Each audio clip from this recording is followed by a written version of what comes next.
Պլաստիկը խորհրդանշում է առաջընթաց, մարդկային հնարամտության հաղթանակ։ Այն թեթև, ամուր և հավերժական նյութ է։ Սակայն որպես մարդկություն մենք բաց ենք թողել մի կարևոր բան։ Մենք չենք նկատել, թե ինչպես հենց այն նյութը, որը ստեղծվել էր մեր կյանքը բարելավելու համար, սկսեց վտանգել այն։ Դժբախտաբար մարդիկ հաճախ թերագնահատում են պլաստիկի իրական սպառնալիքը։ Շատերը դա համարում են պարզապես բնապահպանական խնդիր, լողափերում թափված շշեր, ծովում լողացող աղ, և այո, դրանք իսկապես աղտոտում են մեր մոլորակը։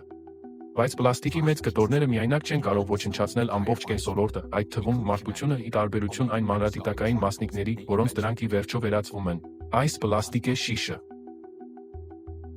Այս տեսքով այն անմիջական վտանգ չի ներկայացնում։ Սակայն ամեն ինչ փոխվում է, երբ այս պինդ առարկան քայքայվում է և վերածվում մանրադիտակային բեկորների զանգվածի։ Եթե այս կես լիտրանոց շիշը քայքայվի ընդամենը 1 միկրոմետր չափի պլաստիկե մասնիկների, այն կստեղծի մոտավորապես 10 տրիլիոն պլաստիկե մասնիկներ։ Եվ եթե այդ բոլոր մասնիկները միանգամից թափանցեն մարդու մարմնի բջիջների մեջ, այս մեկ շիշը, նանոմասնիկների տեսքով, կոչնչացնի մարդուն մի քանի րոպեում։ Միկրո և նանոպլաստիկը սպառնալիք է կյանքի համար։ Եվ կյանք ասելով մենք նկատի ունենք ոչ միայն մարդկային գոյությունը, այլև ամբողջ կենսոլորտի գոյատևումը։ Գիտնականները ահազանգում են, որ նույնիսկ այսօր այս մասնիկների ազդեցությունը հանգեցնում է առողջության բարդարացման, ինչպես նաև ողջ մարդկության ֆիզիկական և ճանաչողական դեգրադացիայի։